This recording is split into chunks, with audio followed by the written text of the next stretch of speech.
It's technically in the VOD, so maybe he could, but he doesn't. That I know of. But he The could VOD, go. really? Well, that's what they call him on Twitch. I hate the term too, dude. Don't get me wrong. You and I together on the stand, holding a banner, speaking in one unified voice. We don't pronounce VOD like it's a word. I agree. I'm kidding. But I'm telling you, the Twitch generation, they all say VOD, and now it's in me. Now I can't. And then there's VOD. Oh, it really does suck. Yeah, VOD. My VOD. All right. The VOD file. Let's do this. The VOD file. Yeah. All right, we're recording. Gonna start my own podcast about VODs called Vaudeville. Oh, I like it. Oh, that would have been funny if I didn't stumble halfway through it. That's all right. That's what the best kind of vaudeville is when they stumble through stuff. It's fine. All right, I'm going to start it. Here goes. It begins in 3. Ooh, what's this? Oh, okay. 3, 2, 1. Ah, my browser's being dumb. Hold on. Come on. There we go. For real this time. 3, 2, 1. Coming up on TMS, how 3D is your 2015 so far? Beware the half-orc poncho. How much to sleep in the presidential bed? Drunk periscoping is real. Thor might get a visit from Hulk. Cyrus is gonna get naked again. Oh, good. And her flaming lips. Therapy Thursday and more on this episode of The Morning Stream. She is a super duper pooper. She can party with the best. The Morning Stream. The Morning Stream. The Morning Stream. The Morning Stream. Morning Stream. The Morning Stream. I got a thumb. I got a middle finger. The Morning Stream. Morning Stream. Morning Stream. Hello, everybody. Welcome back to The Morning Stream. TMS for short. Today's Thursday, October 15th, 2015, halfway through the month of October. My name is Scott Johnson. That's Brian Ibbett. Hello. This is the award-winning podcast. Best in comedy category in That's right. People's Choice Awards and in an awards thing that may not exist anymore. Ooh, wouldn't it be great if we win the very last comedy? Like, no one can unseat us. We will be the reigning champion comedy podcast forever. That would be amazing. No, that could be true, dude. Think of that for a second. Who won customer service? Who won customer service? It was Janice in accounting. Who won People's Choice last year? Because we couldn't win it. Rob Sesternino. Oh, okay. Sesternino. So he could be the last one to win that. FilmSack could be the last one to win the film one. Coverville will be the all-time champion of the music category. The reigning all-time champion. I'm working on a new banner. I'm working on a new logo for Coverville, believe it or not. Oh my gosh, really? After 11 years, slightly changing the logo. Not drastically or dramatically. Dramatically. I think that should be a new word. That's pretty good. Yeah.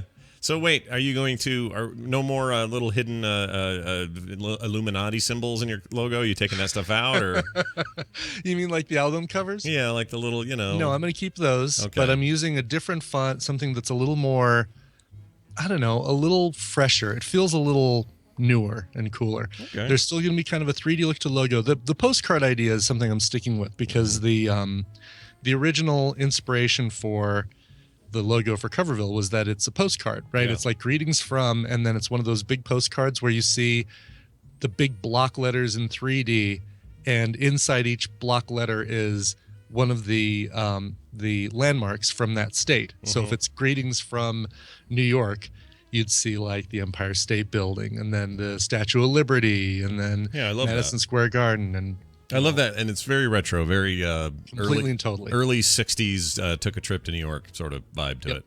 Yep, exactly. So the new logo carries through that feel, but still looks really good. Nice. Well, I like the cut of your jib. So look for that soon.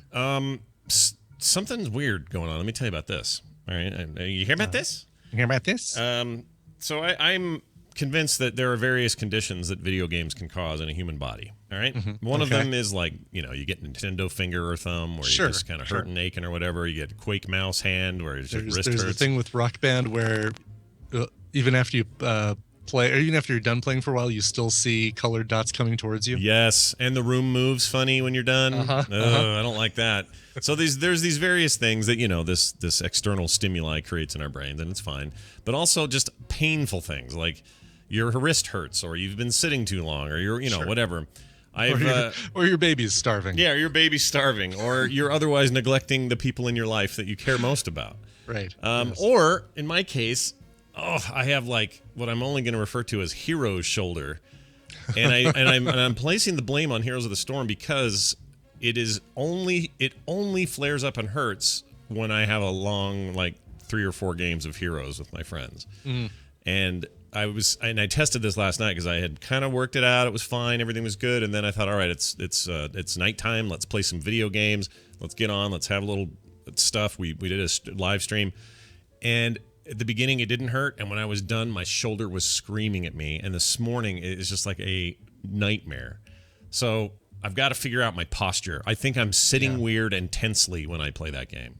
That's what I would bet it is. I bet you're tensing up as you're like hunching over the keyboard, and you need to figure out some relaxation techniques. Maybe Kim needs to massage your shoulders while you play Heroes. Oh yeah, that would not. You know what? That's a great idea because it's absolutely not a problem for her and doesn't infringe on her time at all, and would be great for her to just stand behind me the entire time. That would be great. She wouldn't complain about that at all. I No, think she I'd would be love fine. that. Yeah, no, she knew what she was getting into. When I put a ring on it, as the kids say. I'll talk to her. I'll talk to her. All right, you do that. Anyway, just commiserate with me, folks at home. I gotta figure that out because it really hurts. I could just tell right now. If I laid down and let like a big muscular man massage me, it would probably take care of it. But I don't know any of those. I don't have any of those in my life. All right, Brian, 3D printer update, day 2. Yeah. Day 2 with the Whitbox, the BQ Whitbox. Yeah, how'd it go? Okay, so the right after the show, you and I were talking at the end of last show about how I needed to put something over that little bar to make it trigger the sensor. Or did I tell you about that? You did because you could 3D print it with your other printer. Right. And so I actually have brackets. I went and have this bracket. I cut it in half, so actually I have 2 of these now. I put one of these over the little bracket. The Z-axis goes up because the my old 3D printer, my little teeny tiny dinky 3D printer that I can print on, the extruder moves left, right, up, and down. So it zips all around through the interior there and through the build plate and goes all 3 directions. And I love your voice affection there. That was beep, great. bong, bong, and and then builds from the bottom up. The Whitbox has a big glass platform here. I'll show you for the folks listening or watching at home. All right. This Okay. big thing right here. Yeah. Oh, look at that. This is the plate. This is the build plate. It looks like a big fat computer tablet to It me. looks like It looks like the thing that's floating around Jupiter in 2001. Oh yeah. It's full of stars. It is full of stars. So this thing moves up and down. So the extruder only goes left and right, and back and forth. Like it goes, pitch and yaw, but not roll. I don't know, but it just goes 2 directions, and then that plate just lowers slowly as it keeps drawing stuff. Right. As it's laying down the layers or whatever. Right. Well, that plate, I'm having to coat with hairspray because it's made of glass. That thing is beautiful. Like it's a big old chunk of glass with a bunch of magnets on the bottom. All right. And Coat with hairspray. Hairspray. So you've got to do something. So it's glass. So you need something for the filament to stick to. Oh, it needs to be sticky, not the other way around. I was thinking this was somehow eliminating the stick, but you're saying it needs to be tackier than smooth. It needs to be tackier because it needs to absorb the filament as it comes down. Okay. And boy, that crackly. I don't know what to do about that. It's weird. It comes only now and again. Yeah. Maybe I'll restart during the song. Yeah. But anyway, you basically have to just coat it with hairspray. I was not putting enough hairspray on there. Yeah. And I was ending up with these things, with these little. So it starts doing a raft. Oh, look at that! Drop one. It starts doing a raft, and and then it starts moving. And as you can see, this is the shape that's supposed to contain the entire 3D print. It's going to build up from here. It starts moving and then starts printing all over the place, and you've got no control. So it's like getting through the printing on the raft, and then it bumps the print and starts just dragging that piece of plastic all over the glass. Like, so this morning I put yet another coat of hairspray on this thing. So after the show today, I'll try it again. But This is so Mad Max Road Warrior, dude. Like it is. You know, like it seems like there should be some can of specialized 3D printer tack spray instead of like, hey, honey, can I use more of your hairspray? I actually did buy a big can of Aquanet. Oh my And gosh. people are asking, did I get strange looks? Yeah, I kind of did. Yeah. Get strange looks. But it's funny because everything you see online, I mean, this is still Wild West territory, the 3D printers. Yeah. And everything I've read says no 3D printer just works right out of the box. Just plug it in. Your Yeah. first print is gorgeous. Like there's some finagling you have to do and some stuff that usually comes with these, or that almost always comes with these, that before you can actually have decent prints. And so Sure. it's just a matter of figuring those things out. So far, still, I'm really happy with the printer, and I'm even happier now because a listener noticed that the price dropped even further, about another $100, and he tweeted me and said, "I don't know if you know this, but the price on the printer dropped another $100. You might be able to get that refund from Amazon." And I immediately went over to Amazon, went to the chat, talked to Daisy in their chat department. In their, Daisy. Do you think that was her real name? Probably not, right? maybe not. Yeah. Although her English was great, so well, I that's don't good. think She may have yeah. been from here, but I'm just saying, like, they never use their real names. My Oh, friend yeah, Andrew used to work at a call center, and his name was Xander. her real name is Sky. Yeah. But literally took under 60 seconds. She says, "Oh yeah, okay. I said, I just bought a 3D printer. I see that it dropped in price. I was wondering if I could get a refund. Yes, hold on, let me research that for you. Yeah. Yes, we can absolutely. I've applied the $95 difference to a gift card that's now in your account, and thank you for using Amazon. Have I performed satisfactorily for you today, or something like that?" Yeah. And I said, "Yes, you have." Oh, good. Did So- she then go, okay, could you please get me out of here? Because they treat us like slaves. This is the worst place I've ever worked. We're all going to die here.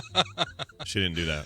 She did not do that. Okay. Although, well, I've been I've heard hearing, you stories. hear I've heard stories. You hear stories about that place, so Exactly. got to be careful. Well, But, good. So yeah, now, so- so stage. What stage are we at now? Like, what is your? I'm still calling this stage 2. Okay. Stage 2. Stage 1 was fix the leveling letting the plate issue. Stage 2 is fixing the amount of filament that comes out, and I think, or not filament. I'm sorry, the amount of stickiness that the plate has. Oh, I also ordered some Billitak from Amazon that'll arrive tomorrow. So if the hairspray, if I run out of Aquanet, if I go through the entire can of Aquanet, Yeah. then I'm just going to wait and put a sheet of Billitak on there. And which this is a wasn't you. surface. This wasn't you just having like an epiphany, going, "Oh, I'll bet hairspray would be the thing." This is No, like a just commonly looking held. online and- Okay, all right. yeah. And some are in the chat room are saying, "Oh, double-sided blue tape, like carpenter's tape, or various other things." There's probably other solutions, but This stuff right here, painter's tape. Oh yeah, that stuff. Loop tape or frog tape, it's called. I put some of this on there. It did not. It still didn't hold. I think it's just still a little too slippery, Weird. which might mean that the filament is too hot when it's coming out of the deal. But who knows? Well, we'll figure it out. I like this though. I like finding out through you the headaches I will one day have. Yes, right. So thanks for guinea pigging that shite. Until Apple comes out, I think that's going to be the final thing. Is that Apple's going to come out with a 3D printer? It will be the first 3D printer that works right out of the box. Yeah. Unfortunately, you'll only be able to use beige filament or something. There's Yeah. going to be some It'll be some closed garden some thing. limitation, and it'll Yeah. be $12,000. Yeah, and then Google will come out with a version just like it, and Tim Cook will be all pissed, and Right. then Quit theirs will be stealing much our more open. products. But then people will kind of swing back the other way because you can hack the Google one too easily, and yeah, it's all gonna follow the same effing pattern it always does. It's the pattern. Steve Jobs rolling in his grave. All right, what else we doing here? Oh, so Nick started a new D&D campaign with Carter last night Oh, cool. with some friends, and they're on his fall break for a couple of days, so this seemed like a good time for them. And he has named his orc, and I just want to, his half orc has a name I would like to present to the community and have them either ridicule it or tell him he's doing just a good job, or whether this sounds like he might be my son or not. He is named as half-orc Poncho. Now, that's fine, except I would just add this. Does that not indicate he is not very serious about his D&D plans? Do you know what I mean? Like, you aren't only... Like, if you make a goofy name for your character in Dungeons & Dragons, does that automatically mean that you're not taking the whole thing very seriously? Yeah, but do you want a son who's gonna be like, no, his name is Rengar, and he only, he's just like his father. He grew up chasing dragons, and he lost his eye in a fight with an orc, and blah blah blah. Or And whatever. now that eye must be retrieved from the Dungeon of Doom. Besides, you don't know necessarily that the name is not PON apostrophe XHO. Yeah, like a asterisk. Salvatore book. Yeah, exactly. Right, exactly. All right, yeah, maybe I'm happy with that, but I just feel like he's not taking it very Yeah, seriously. I would love to hear that that Carter has a character named Lefty. Well, she is Pancho and Lefty. Pancho and Lefty's a pretty good idea, but she's the DM, so she's running the joint and has no character per se at this point. But anyway, we'll see how long it lasts. There's a couple of kids involved that I just don't think they have the attention span for it. Sure. Oh yeah. That is a tough one. Yeah, Tristan's getting back into D&D. Like the group that used to get together all the time every Friday night, use the poker table for D&D. Yeah.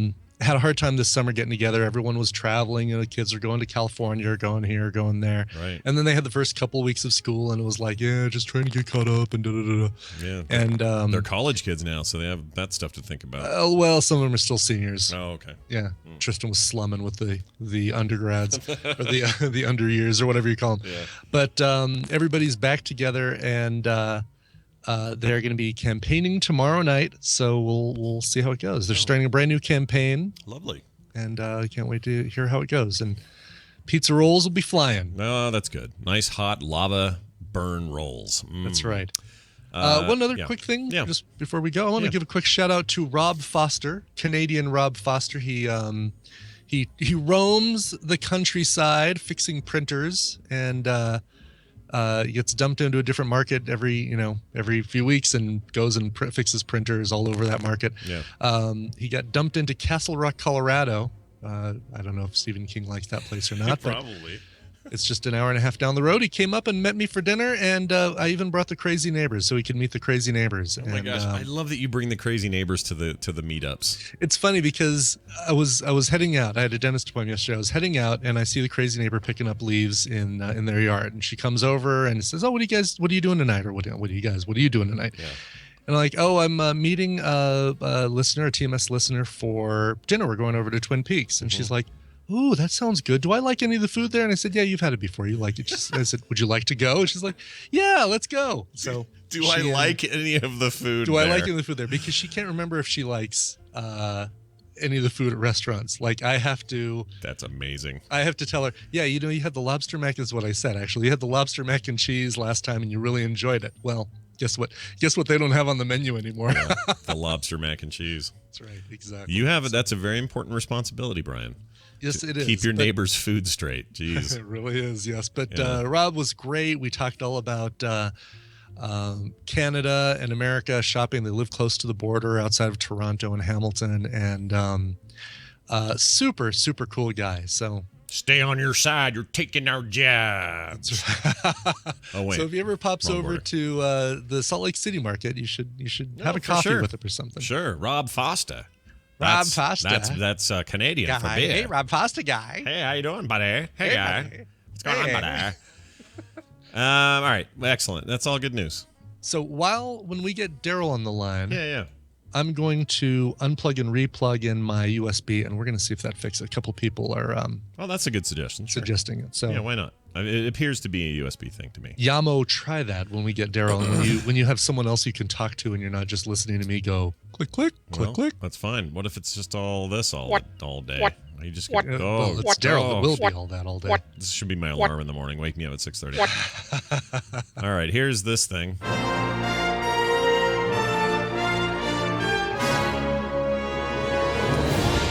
It's Stump a Trek Nerd, brought to you by. Too much spaghetti. Yeah, that's the truth. I had a lot of spaghetti last night. and feel like I maybe had too much spaghetti. I love spaghetti. I do too, and it was really good. And Kim did a fine bang up job, but I maybe overdid it. There's a point at which you can overindulge Yeah. on the pasta. Yeah, Daryl, how you feel about the too much pasta? Are you a spaghetti man? Oh, I like it, yeah. Spaghetti man. Brian's gonna unplug his thing, but after that, we'll ask him what Spaghetti Man's powers are. Okay, all right, but you can't do the beef, right? There's no beef in there. Right. Yeah. Yeah. You're no. Chicken's good or just nothing. How you feel about the ground turkey? Where are you at with that? Oh, yeah. Totally that. Big fan of the ground turkey here as well. Yeah, when I make it myself, I put that in it. I would prefer, honestly, I could do ground turkey as a complete and total substitute for beef everywhere I go, if the world would let me do it. Yeah. Yeah, I like it wish on burgers. the world would let me do it. Yeah, I like it on burgers. I like it on, anything that needs some sort of beef meat in it. Turkey's a fine substitute. And that Canadian Thanksgiving I went to the other day, they had the moistest, best turkey I've ever had in my entire life. I don't know what the hell happened there, but somebody knew how to make a turkey, and it was incredible. Speaking of moist meat, Brian, how's your mic doing? You tell me. Are you hearing me? Yeah, you through sound great. You sound you're hearing good. through the USB. No, through your that's regular what I mic. mean. And no, you're not hearing me through a room mic or No. anything. Okay, cool. I'm hearing you in my dreams. That's a different problem. We'll ask Wendy I have about that later. I have two answers here Oh, you do? about what's been discussed earlier. The Oh. 3D printer tried double-sided tape, like carpet tape. Oh, we Sticky on both sides. you tried Yeah, I that, don't right? know if you want that. I was thinking about that, but I don't know if you want that much sticky. Is this something you've heard No, online? it's just some dumb thing that came out of my brain. No, Oh. he wraps his wiener every night in double-sided carpet tape. Yeah, it's funny because there's like about 4 or 5 different blogs and resources and things I go to, and they say hairspray, they say like spray lacquer, build tack. I think and they mean the famous- movie. You're supposed to undo the tape from that movie and stick it in there. There's tape from that movie? What? No, the movie. Yeah, but you said untape the tape from the movie. What are you talking about? I'm missing the reference. I think. I think he's talking about Hairspray. Hairspray, Oh, the movie. hairspray. Gotcha. Yeah, Okay. it was a long road. Wow. It was a long road for that joke. Never Way mind. to dip back into 1977 for that chestnut. Yeah. Although they made a new one, right? Where John Travolta's lady.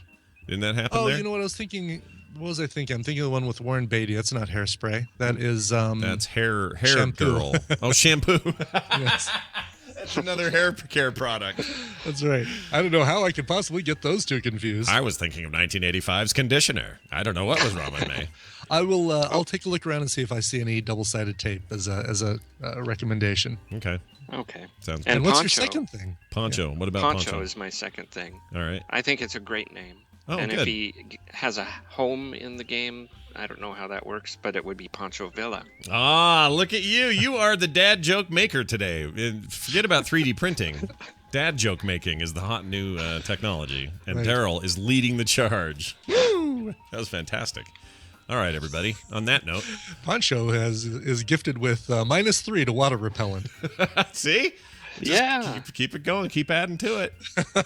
People like it. All right, Daryl, it's Stump a Trek Nerd time. You're a Trek nerd. You come on the show, you answer hard trivia questions about one of America's most beloved pastimes, which is Star Trek. And today we have a Next Generation question that goes like this. There's an episode called Data's Day.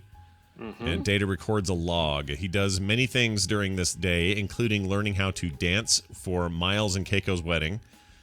Crusher helps Data with the dancing. What song does she use to help teach Data how to dance? Here are your 4 options. It had to be you. Okay, that's number 1. B, The Way You Look Tonight. Wait, what's that one? It's someday when I'm awfully low, I will feel a glow just thinking of you Okay, that's the one. and the way you look tonight. The next one is C. It's Isn't It Romantic? Mm-hmm. Isn't it? I don't know the rest of the words. And then finally, At Last. That one. Okay. Nice Etta James right there. Pretty good. She would not be disappointed with my rendition. So it had to be you, The Way You Look Tonight, Isn't It Romantic, or At Last. Them's your options. I want you to think about them real hard while you tell us about Star Trek history today Oh boy, I'm not even the least bit ready. Let's see here. That's because we don't have anything to eat. You were too busy writing dad jokes earlier. Okay. I have one. On this day in 1924, Mark Leonard was born. He played a Romulan in TOS and Spock's father. Oh, right. Sarek. Yeah, right. He's great. We like that guy. He died not long after his final episode of TNG, is my recollection. Yeah. And he was I like the episode where he came on the ship and was already dealing with his Ponfar or whatever the hell was going on there with him. No, it's not Ponfar. It's like the opposite of puberty, the other end.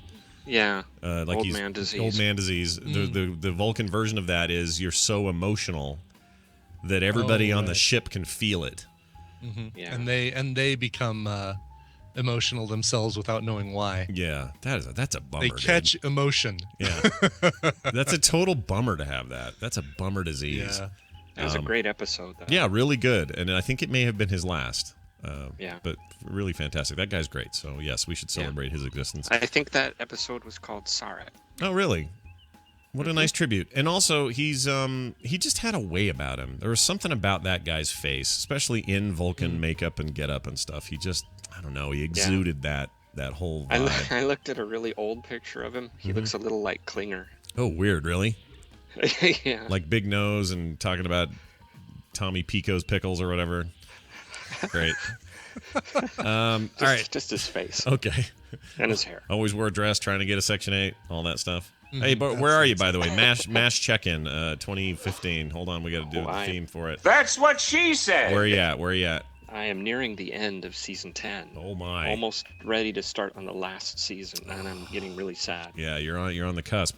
By the way, this line, That's what she said. you heard that in the actual episode, and of course Yeah. it has no reference to the "That's what she Right. said" meme. But Of course. do you remember what it was referencing? It was just basically somebody had said something, and he had repeated that she had said it, right? Yeah, that's just it's totally innocent. Somebody said something that Houlihan had said, and so he said that. Weird. All right. I love it, though. I love it out of context. It's fantastic. Yeah, it is. All right, Daryl, back to your question. It had to be you. The way you look tonight, isn't it romantic or at last? Okay. Well, I remember they were dancing, and Data had this ridiculous smile because Crusher told him to be more happy, so he put on this ridiculous smile. And I think it was C. I think it was C. Isn't it romantic? Yeah, and the contrast of that music with his stupid grin was hilarious. Isn't it romantic? Originally written by Ellen Fisher. What? I'm sorry. That's a book. That's Who wrote the original? yeah. I'm trying Isn't It to. Romantic? Yeah. What's the? Isn't it romantic? I want to say that's from a old musical. Oh, maybe? Ella Fitzgerald. Oh, Here's some of that. Let's just play a taste of it. Night, a dream that can be heard. She's lovely. I yeah. love her She voice. didn't write it. Those Rogers and Hart. Oh yeah. But she's got the most famous, I guess. Probably the most famous version. Yeah. Yeah. And it was also Rogers in and Hart, I've never heard of that. Rogers and Hart. Rogers and Hart, really? That's a WWF tag team, isn't it? Daryl, have you ever been in an accident? If so, call us at Rogers and Hart. No, like all those old crooner songs, like "Getting to Know You." Oh, those are these guys? I didn't know that. Yeah, I Rogers and Hart did so much stuff. Like, Climb Every Mountain was Rogers with Rogers and Hammerstein. Same Rogers, by the way. Rogers and Hart and Rogers and Hammerstein. Same okay. Rogers. They share a Rogers. Oh, that's cool. Yeah. So they fire the other guy, or No, Lorenz Hart was he was the lyric writer. So basically, if Richard Rogers was doing like an old standard, it would be with Hart because they would have lyrics to go with it, and it'd be something that Tony Bennett and all those guys would sing later on. Yeah, They didn't know Tony Bennett. And Hart went on to make big fame with "I Wear My Sunglasses at Night." Yeah, It right. worked out great. But if Richard Rogers was doing something for a musical or a play that was just score music, then it would be, with Hammerstein or whoever. Sure. Check this out. Rod Stewart did a cover of it. I'm sure he did. Let's skip ahead. on a night like this. Not as good. Not as good. No, he's also done The Way You Look Tonight. I mean, he had a whole album of stuff like that. Yeah.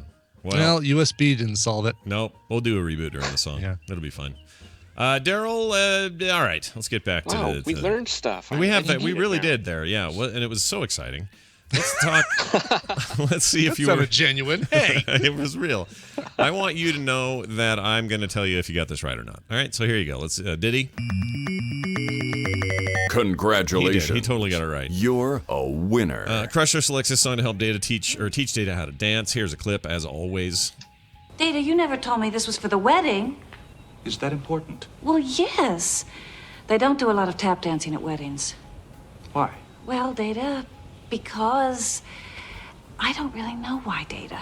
Look, why don't I just teach you a style of dancing that they will do at the wedding? Computer, run. Isn't it romantic? All right. I'm of the opinion that Crusher is kind of awesome, and she has grown on me over time. Yeah. I know I make a lot of jokes about the Skeletor voice and all that, but I actually really quite like Crusher as a doctor. And rewatching right now, she's she brings a particular kind of humanity to the role of the doctor that even McCoy didn't really have. Sure. I like her. So there's that. I would like to live in a future, though, where instead of saying computer run, isn't it romantic, you just say computer play, isn't it romantic? Like you would tell Siri, play it. Yeah, play Don't the song. run it. Yeah, don't run Who it. runs, isn't it romantic? Nobody runs it. Yeah. Who runs, isn't it romantic? Master Blaster runs, isn't it romantic? All right, Daryl. Right in my trap, Johnson. I couldn't help it. So what's the deal here? Oh, yeah, we're done with that. Nice job. You've done it. You only got one wrong this week, so I think 1 out of 4 is not too bad. Four for what is the 1 out of 1 for 4 for 1? How do you say it? You got 2 this All week. for It's one and 50, one 50. for all. Oh, you're 50-50. No, you got 2 wrong this week, did he? Oh, Yeah. Maybe. Yeah, I he did. got yesterday's right, but Mondays and Tuesday he was wrong. No, Monday- you're Okay. totally right. Yeah, you're totally right about that. All right, well, give Daryl a little credit. Daryl's half off, everyone. Half off for today only. Daryl, what's the skinny on? First I should tell people where he is. You can find him at the Trek Nerd on Twitter, at This Week in Trek, at thisweekintrek.com, and on the Grumpy Cast. Okay, Daryl, tell us a little game of your own, please. Trek or comics? Trek or comics? Here's your theme. Hey, beat that score. All right, Protex. Protex. Protex. You sure this isn't a- Protex? It's not a Yep. condom commercial. Isn't like the third option. It is a total condom brand. Protex. Protex. Or like an antivirus computer software program or Right. something. Right. Yeah. Protex Yeah. 3.0. That sounds so Star Trekky. It feels like it can't possibly be Star Trekky. It sounds like both. It sounds like Like early Dang it. either early TOS name or it could be one or the other. I don't know, dude. You're the Marvel guy. You know these things, right? well, I thought I did, but Manape yesterday threw me for a loop. So M'Baku, Oh, I love man-ape on my sandwiches. Manape, because he's not a man. Yeah. He's an ape that looks like a man. What? Yeah. Hold the hold the man-ape. Hold the man-ape. Yeah. Anyway. Protex. Yeah. You know what? I want to. Here's what I'm going to say. I'm going to say this is comic related. I'm going to say it's a company that makes Mylar sleeves that you put your comics in. Oh wow, really? Yeah. Oh, that's not a bad. Okay, even if you're wrong, I support this. So I'm going to say yes. It's a comic condom. We say comics. That's weird. It's not that. Aw. It's a white Martian in disguise. It's DC. Oh, it is. Oh, comics. so it is comics though. Yes, it is comics. Oh well, good. Well, then now you can hear me yell while I was playing a scary video game. Shit balls! All right, goodbye. I was playing Darkest Dungeon 2 or Deepest Dungeon, whatever. I loved when Ethel Merman had her video game period. You look great. Shit balls. All right. What are we doing now? How about this? Television highlights of the news of yesteryear. It's the news brought to you by Fargo. The show's so good, you'll watch it till 2 a.m., don't you know? Don't You Know. I watched the brand new season premiere last night. Heard good things. Oh, it's good. Yeah. I'm not. Hooks you in right from the beginning. I will catch up and get there, but I cannot believe it took me this long to watch this damn thing. My gosh, it's my. I'm gonna say it out loud. It's the best show on TV. Yes, it's your favorite thing you've watched on TV in 2015. No, well, yeah. It's better than anything I've seen on TV in the last couple of years. I can't, and so I'm trying to think. Before that, there's too many good things. Daredevil was great. I love Daredevil. I'm trying to remember what was the last thing that he said was the best thing he'd seen in 2015. Probably Daredevil. Before that, maybe. Oh, geez. I mean, I really like Better Call Saul. There's a lot of things I like. Yeah. There's tons of shows that I'm really think are amazing, and I loved Leftovers. Oh my gosh. Oh yeah, love that's Leftovers. so good. The new season of that is good too. Yeah, and I haven't gotten into that yet, but I will. West Wing was too old, Captain Kipper. West Wing is the best thing he's seen in the last 10 years. Yeah, this is the best thing I've seen maybe ever in television drama. But I don't know, that's maybe pushing it. I love that show though. I mean, there's so many shows I would put right up there, but if you're asking me best show of the last, let's say of the 2014 season, which this comes from, easily this is the best show of that year. I can't think of anything I liked better than this. Yeah. Not a thing. So take that. Yeah, so well written and has that. It feels like it's got that Coen Brothers feel without being feeling like a parody, right? Yeah, like or a ripoff or a right. Exactly. It feels very. It feels like the world is the world, and that's just what you're going to get. And they just nail that vibe so much. And so when people on Twitter have said, "Oh, that really didn't grab me," or "The movie never grabbed me," would you think I'd like it? I'm like, listen, if you didn't like the movie for any reason, you're not going to like the show, because the show is really very much the movie. It's not the same story at all, but it's the same vibe, tone. Have you gotten to the movie connection yet? I don't know. So you tell me. I'm on season, or I'm on episode. I just finished episode 4. I don't know what episode this happens in, but I'll tell you the part I'm at. Do you know the part where Oliver Platt, boy, and this is a thing I'm definitely not going to spoil because I really like this and people should watch it. But let's just say Oliver Platt has an unfortunate shower. Do you know what I'm talking about? Oh, yes. That's the one I just finished. So have I gotten to the reference yet? Nope, not yet. Okay. You'll know it when you get it. Okay. All right. Also, Domo arigato, Mr. Roboto. listen, I'm going to restart my computer during how long is the song we're playing? It is it's like 4 minutes, 20 seconds. Perfect. I can reboot. Time. That's plenty of reboot time. I can totally reboot. And I just, I'll just come back from that and say, I hope that song was good because I didn't get to hear it. Oh. All right, anyway, check this out. You want to go rent a bedroom at the White House? Guess what? Airbnb wants to rent out the Lincoln bedroom. This is good news. I don't think this will ever happen. Airbnb wants to offer up a historic vacation rental inside the nation's most famous residence, the White House. During a TV interview, Airbnb CEO and co-founder Brian Chesky, that sounds like a shady dude. Brian Chesky. I'm sure he's great. He's on I'm sure he's on the level. His company's worth a few billion dollars. It's the fact that the word Chesky sounds like a synonym of shady. Yeah. It sounds a little Chesky to me. Yeah, that's a little Chesky. Oh, we should coin it. Okay. And then get sued for defamation. Bringing it back. Said, Brian Chesky stole it. We're taking it back. He said he recently asked President Barack Obama, I think is how you pronounce it. Mm-hmm. That's exactly right. To list the hallowed Lincoln bedroom on his controversial website. He says, I actually was invited to the White House because I worked with him on an entrepreneurship in Cuba when I was there. And I made sure to mention one thing to him, that was we need to get the Lincoln bedroom on Airbnb, Chesky told Bloomberg TV. And he said, I need to check with Michelle, but he told me it was a long shot. Chesky conceded that the president was probably just humoring me. You think, Chesky? Probably, yeah. You think so? Who was the president who had the big snafu because he was taking donations from supporters? Oh, to stay in there. To sleep in the Lincoln bedroom. That was that an actual? Clinton? Was it Clinton? It probably was Clinton. Yeah. Didn't he get it on in there? I did not have sex in that bedroom. With that portrait of Abe Lincoln looking at me. Just watching. Just watching the whole thing. His eyes, I swear his eyes were moving. They were following me around the room. That time I put a sock on my wiener. I question whether, I don't know why, who's this? At New York Post? Yeah. I don't know why they call it a controversial website. Airbnb. It's not controversial. Yeah, it's not controversial. What's controversial about it is the people who put up an Airbnb in areas where it's frowned upon by the homeowners association or by landlords or whatever. That's the controversy. And also, let me say something about this article. It's barely news. It's not news. This is like me going to the Walmart and saying, I would like to buy an apple, and the lady there said, well, sure, you can have one. And then I say, can I eat it now before I go to the thing? And she says, well, I wouldn't recommend it.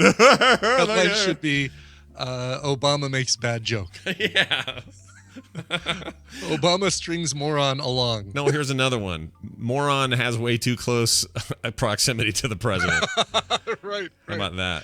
Right, yeah. How does this guy get to talk to Super dumb. Obama?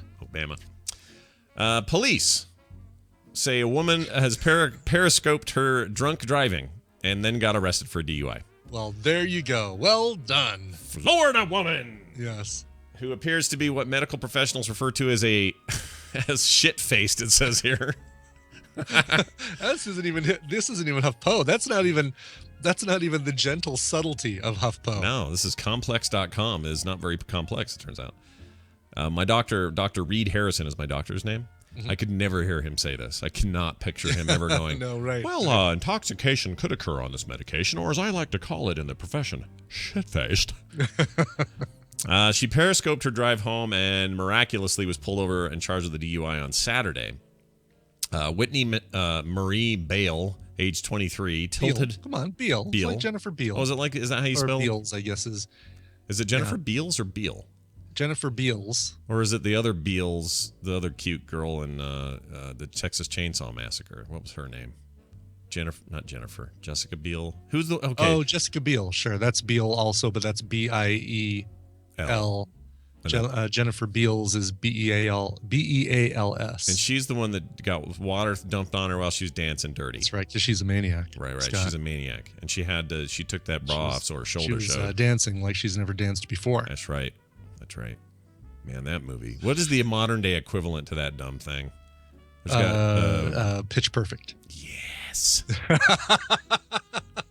It's really, everyone wants to say that today, like yesterday there was what was the magazine? Oh, Cosmopolitan called the Kardashians America's first family. Oh, please, just shoot me if that's the case. They did. And it got me, you kind of want to flip on your old man switch and go, today, look at our culture going down the toilet. The people are, right? But the truth is, it's always been this way. There was just another generation's version of this, and we just weren't paying attention because we were kids and we were into comic books and stuff. But they had it. Like, what's the difference between this and, like, Elizabeth Taylor floating around like a weirdo? There's no difference. Right. It's the same. We have our celebrity culture has existed since we could take pictures of these people, and it's just the way it is. So I've come around on that. I have a much more optimistic view of humanity as a result, because it's always been around. It's just we just didn't get fed it all the time like we do now. It's just, that's all it is. Yeah. All right. Anyway, I was driving, as you guys know, but I think I have a flat tire, which is horrible. Beale tells the video before shouting at the red light she stopped at. The whole thing was soundtracked by The Hills by The Weeknd, which was Beale's ads. The song is super hot. I'll be damned to know. I don't even know what that means. I'll be damned to know. That is some millennial bullshit right there. That right. whole the song is super thing. Hot. Everything she just said, it makes me want to die.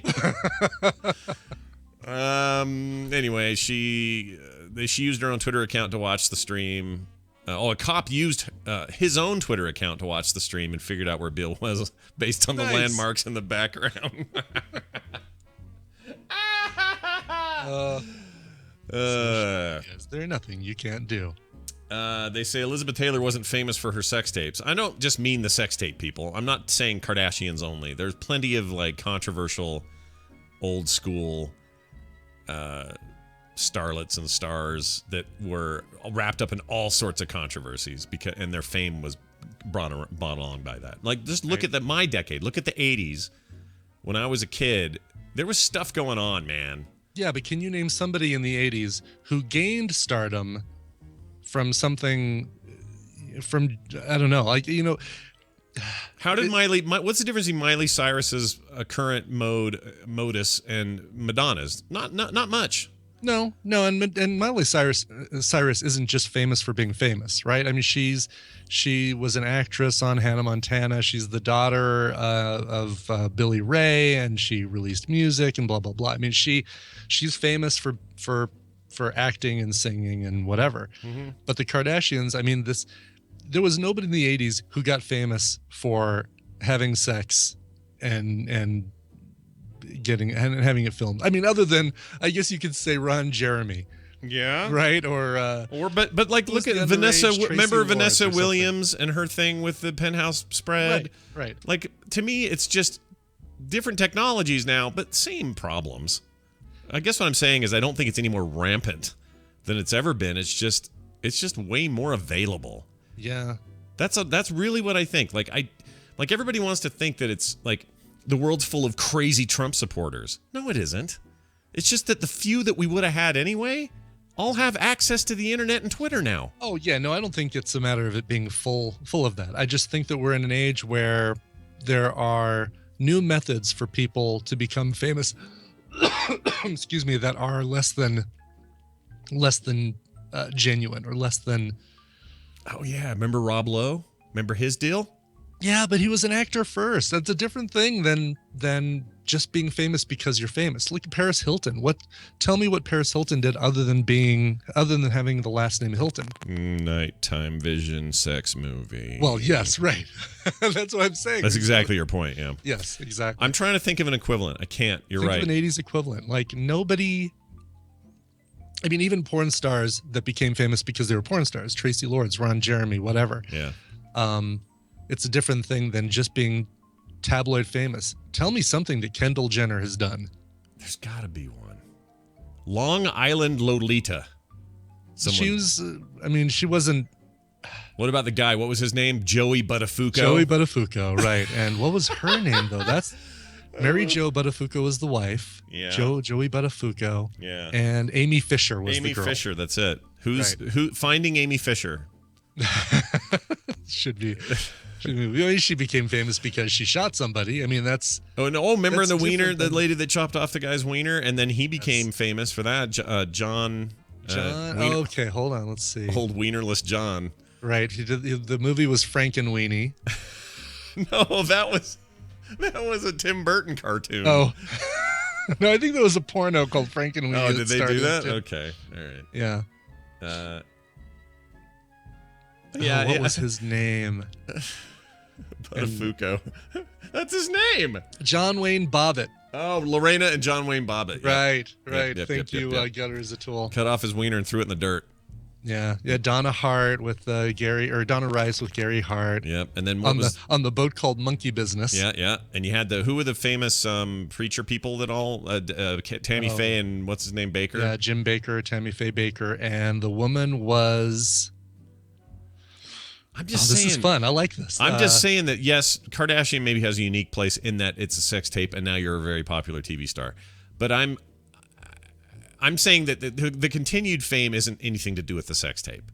That was maybe the start of it. Right. Yes, but that's the thing. You launch it with a sex tape and then you just, it self-perpetuates. Besides her and Paris Hilton, though, there's nobody else really like that. Like Bieber's different, Cyrus is different. Sure. Like those But are the all Kardashians and the Jenners. Oh yeah, Jessica Hahn, that was her name. Yeah. The Kardashians and the Jenners. I mean, the Jenners are famous because. Well, I guess that's connected to the Kardashians. What's another good example of this? I'm just saying, if you went back in history, it'd be like, oh, did you hear Queen Elizabeth? Well, who's the dude? King was Henry it Fatty VIII. Arbuckle? No, not Fatty Arbuckle. Who was the actor that? The rapist actor. Huh? That was The Fatty. rapist actor. That was Fatty Arbuckle. Yeah. Yeah. Stuff happened in the I'm just saying, it's always been with us. Different shades, but always been with us. And people should not think. I just like to curb apocalyptic thinking when I can. Right. Because there are more good people than you think, and the loud, obnoxious, horrible ones are just loud and obnoxious. Jeff Gillooly, Tanya Harding. Mm-hmm. Yeah, it goes on for days. Yeah, but I mean, they get their. That's the thing, though. They got their fame from that, and then they disappeared from that. Whereas they didn't just keep milking the fame into into new stuff. Tanya Harding tried to keep it going, right, with like celebrity boxing or something like that. Oh yeah, but that's making the assumption that the Kardashians will matter in a decade. They will not matter in a decade. I can promise you that. I hope you're correct, but I promise you we will be culturally past it. We will be past it. What year did Kim Kardashian's Ray J sex tape come out? 2006 or 7 or something. So we're almost at 10 years so far. Oh yeah, no. I'm just saying we're reaching the height of what they can milk out of this. I hope you're right. There will come a time where some weird thing's going to happen. Kanye set fire to the house on purpose, or freaking, she got a third butt cheek and it exploded and everyone died within 20 miles radius or something. Something's going to happen. Okay. Yeah. All right. I hope you're right. Hey, get this, Marvel fans. The Hulk. Wow. The smoke. Sure. The Hulk will Felicity Smoke. Right. I know what you're talking about. Yeah. There are rumors that he may be in Thor Ragnarok and may bust up the joint. Wow. The Civil War story has almost every superhero in it except for Thor and the Hulk. And it makes sense the two characters will be teaming up for the next Thor movie, Thor Ragnarok, according to Joe Blow. One of the two characters will... What is Joe Blow? I don't know what Joe Blow is. What is Joe Blow? Joe Blow... Well, anyway, the two characters will co-star in the upcoming sequel alongside Tom Hiddleston's Loki and Jamie Alexander's Lady Sif. Joe Blow reports the movie will involve a distant planet that is not Asgard and not Earth. They believe that this planet will be the way Marvel gets to incorporate some of the Planet Hulk storyline that has been floating around in the comics. And it says, and I think that's true insofar as the comics tend to provide only the slightest bits of plots for the movies. This is all conjecture, but it is an interesting way to answer the question why those two are not in the Civil War story. Right. But still have their say. That'd be a great way to handle it. And, other than the first Iron Man, I don't know if I talked about it here, but other than the first Iron Man, all of the other character named Marvel movies have featured supporting superheroes, like Iron Man 2 featuring Black Widow, same with Winter Soldier. I mean, it's like having That's true. Winter Soldier had your Falcon. Well, that was more of an introduction, but yeah, you had your Falcon and you had your big time Black Widow. I loved that relationship, by the way. Yeah, I did too. They blew it in the new Avengers with not playing on that. Going, for sure. But yeah, why not? And I'm very interested in Ruffalo's Hulk. I really like him as the Hulk, and I really like his take, and I want to see more of that. So sure, that'd be great. Finally, speaking of Miley Cyrus and the Flaming Lips, the band. Yeah. They're planning to perform naked in a concert with a naked audience. Oh, really? Okay, so everyone's they naked. get up there and they don't have to pretend that the audience is naked to get over their stage fright. Yep. Hey, guess what concert I would never want to go to? This is the one.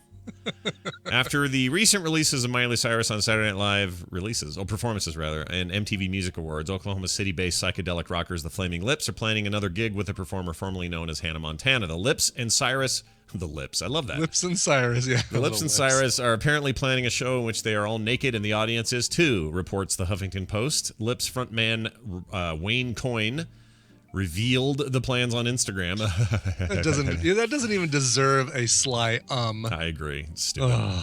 Along with these split-screen photos of the band and Cyrus apparently nude, the photos aren't explicit. Oh, I don't know. What define explicit? Anyway, expletive. Miley Cyrus is planning on showing where the band... What? This is a bad tweet. No. Miley Cyrus is planning a show where the band, us, and the audience are all completely naked with milk being spewed everywhere. Well, white stuff that looks like milk is being spewed everywhere. It's a video in the works for Miley Cyrus and her Dead Pet song and the Milky Milky Milk, he writes. This is a tweet. This is a tweet by Wayne Coyne talking about this concert. Do you think when he wrote it, he meant it to make me want to put an ice pick in my ear? Do you think that's what he meant to have happen, or was that just a happy? I think it just is just a happy coincidence. Okay, all right. The Lips, or Dead Pets as they are known as Miley's backing band. Is this true? I didn't know that. I've never heard this. Okay. Yeah. Also are planning a short club tour with Cyrus to support their new collaborative album, Miley Cyrus and Her Dead Pets. The tour launches November 19th in Chicago, according to EW Online. Yeah, when she performed on the season premiere of Saturday Night Live as the host and musical guest, the Flaming Lips were her backup band for her first song. Oh. It was pretty good, actually, and they've gotten together. There's an entire Beatles cover album, Sgt. Pepper's Beatles cover album with Miley Cyrus and Flaming Lips. It's not too bad. She's really talented. That's why she makes me so angry, because I don't need all that other hooch to have Right, me. exactly. Like she could actually get by on the merits of her singing and not have to do all this. Look, everybody, I'm shocking y'all. Mm-hmm. Like this one, have you heard her Jolene cover? Yeah, So good. Here's She's just great. a taste. Listen to this. This is so good. I don't know if that's the lips back there or not, but No, this is for BBC, right? I think so. All right, let's hear her sing part of this. It's really good. Jolene, Jolene, Jolene, Jolene. She's talented as hell. She is talented, yeah. Why you gotta be so grody? Why you gotta be so shocking? Look, do it to whatever you can do whatever you want. I just know that this stuff is BS. I've been around the block a few times, and so I know that this stuff is purely to get us all riled up. And at the end of the day, she's gonna be just another one of us, aging along, probably adopt some kid, get married and divorced 3 times. Like, she's just gonna be a normal person. It's not like she's some kind of space alien we all need to be fascinated with. Just sing, be a singer. All right. I don't know. Needless rant. Let's go to a break. When we come back, Wendy will be here. It's Therapy Thursday, and a fantastic topic, I believe, today. It's a big esoteric question, which I always like. So we'll get to that in a minute. Also, some emails after that. Brian brought music. What do you got for me? Well, I'm happy to announce that it's almost. I'm gonna break German law here and wish somebody a happy birthday the days before their birthday. Mark Schnell. Before Tank Girl. Tadpool favorite Before Tank Girl is going to be celebrating her birthday on Saturday, and Great. happy birthday to her. Yeah. She writes in, Dear Scoot and Boot, I'd like to request Hick Hop by Asylum Street Spankers for my birthday. If anyone in the Tadpool is going to be in the Lafayette Comic-Con area on Saturday, please stop by and say hi, or please stop me and say hi. I'll be dressed as Steampunk Tank Girl, costume I got to see in at Dragon Con. Love the show, though. That's Cajun for Love the Show, though. Before Tank Girl. I guarantee. So there's a version that she requested that is only available on YouTube, and it's a live recording that's not great quality. So she says, otherwise, any version that you can find will be good. So we're going to go with this version, which is the version from the album. Can't wait to restart my computer during this song, by the way. From the album Mercurial, which came out in 2009. Here are the Asylum Street Spankers and their version, or their song, Hick Hop.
Haunted by mildew stains and soap scum? Terminate them with Tilex Instant Mildew Stain Remover.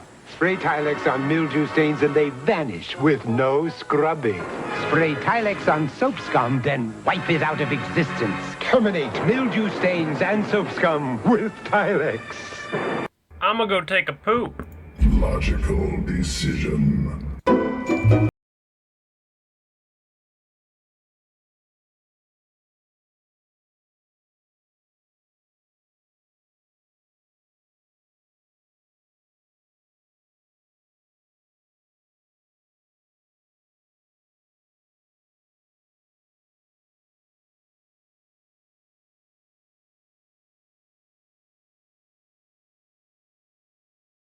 All right. While I'm at it, I'm going to go fix that song and bleep out that word because we're going to wait for Brian anyway. Barley pop. Let's see. We're going back on out of here and get ourselves a barley pop. Where the hell is it? Two rats fucking. There it is. Fucking.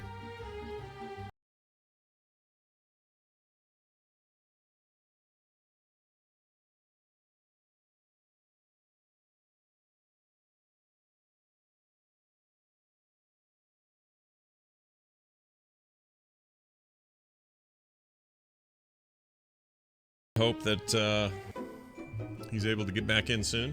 Here, I'll try to re-add him. Maybe that'll help.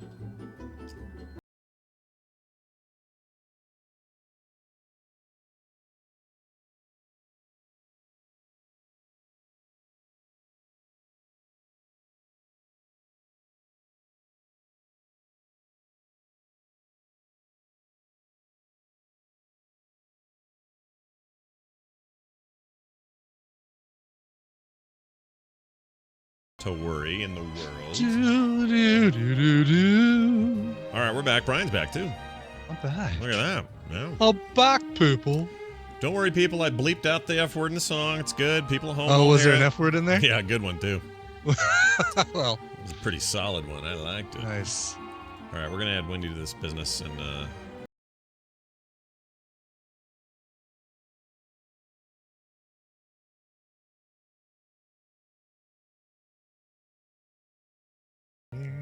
Make some noise. Create some sweet podcast. Yeah, right? Dripping in your ear. Oh, hello, Wendy. Hello. Hi, how are you? Hello. Hello. How's your provincial cheese town that you live in now? It's a little cheese town. It's not a cheese town. No, what? Somebody told me that. Like, I got a Swedish email that said, Wendy's living in the town where they make all the cheese or something. What? That's not true. Oh. It's the cafe capital of the world. Yeah, because you got like 35 of them or something. One cafe for every Swede that lives there. So, no, but what's their big? There is some. But isn't there some industry that they do or some kind of like local thing they're known for or something? Except other than the cafes. Well, they do this thing that's called Lights in Alingsås, which is people from all over the world come and they do these light installations all over the town, and they're just cool and pretty subtle and it's like students and they have this big competition anyway. So people come from all over to see it. It's pretty cool. Weird. It's not just a Christmas thing. It's like a. No, it's just October 1st through the 31st. You have these lights and you walk through forest. I mean, it's really cool. What's the Halloween situation on the ground there? Well, the Halloween situation is that there is so much American TV that has spread throughout this world. Yeah. One of the problems I can see. It's a problem. Because last year you complained about this. You said, "Well, my favorite holiday is Halloween, and nobody's celebrating it here." Right? Uh-oh. Oh no! Yeah. Oh, there we go. We're getting lag. And they really are not good at it. But hello, can you hear me? Yeah, you're lagging. There we go. I think I went. Let me walk around. Hold on. All right, how's that? That's much better. You sound better now. Or at least I think. Are you hearing us right away? Are you hearing us now? Yeah, okay. No. You were lagging too. Oh, I just pretend. I'm really good at pretending when someone's lagging. Well, it's some years of experience. I know, right? Everyone listening. Krampus is a thing there, right? Krampus. That's right. You got the Krampus. What's that? Isn't that a thing in Sweden, or is it the? What are we thinking of, Brian? Is it Krampus or the other thing? It's the one. It's the crazy. It's the weird kind of version of Angry Santa Claus. It has like a little African American slave boy that hangs around him. Oh no, that is a different thing. I was thinking Krampus, No, which is I like know the what you're talking Christmas about. monster. It's like Norwegian. Oh, Maybe it's okay. Swedish too, but it's somewhere up here north, and everyone freaks out when anyone does it or puts it in any public parade or something. Sure, they're probably not. It's racist. Yeah, probably not a thing. Where everyone over here hears about it, and we just go, "Oh man, those crazy Europeans." But I think it's not necessarily. It's like us. It's like them thinking that we love the KKK or something. Yeah. Like we don't. You must love the KKK because you're American. Look at you guys in your white They know more robes. about you than you will ever know about them. Oh, I'm sure that's true. There's so much TV. Everyone is, beautiful and has perfect teeth in America and blah, blah. Yeah. But the Halloween thing, so there's a lot of copycatting that goes on. Mm-hmm. And they, so this is hilarious. At church, they do this fun Halloween activity. Well, they started it 2 years ago. The first time they've done any Halloween activity was 2 years ago. Yeah. And they told all the kids, you can't dress scary. It's got to be like dinosaurs and superheroes. And then we show up, and we had the party at our house, right? Out in the middle of the forest with all of this light. It was awesome. And Abe dressed up as a guy who got killed by his wood chipper machine. And it's like he had a big old wood chip in his forehead and blood everywhere. And he carried an axe, and he was dressed like a... Wow. And then Pete was the devil, and Allie was some dead something. And so everyone is dressed like happy-go-lucky except the Americans who did not get the memo. Oh, that's hilarious. Nice. I don't remember you telling us about that before. That was just last year, I guess. Yeah. And this year, I'm going to find my inner nerd for Adam's sake, and I'm going to be Princess Leia. Oh. So, yeah. Oh wow, very cool. Not slave bikini one though. Like Totally the bikini, because my hair's long and I'm going to chop it all off. So All it's right. my last use of hair. This is your big moment. Yeah, get those buns going. Are you really going to chop them off? You're going to cut your hair? Don't cut your hair. Yeah. Maybe I'll shave it. Anyone want to pay to see that? Oh 'Cause my gosh. That's how I feel. Then Do you you ever could- get that feeling? Like, Then you could go shave as it. Furiosa from Mad Max Fury Road, a movie you probably haven't seen, but that's an Okay. amazing. People are all into that costume right now.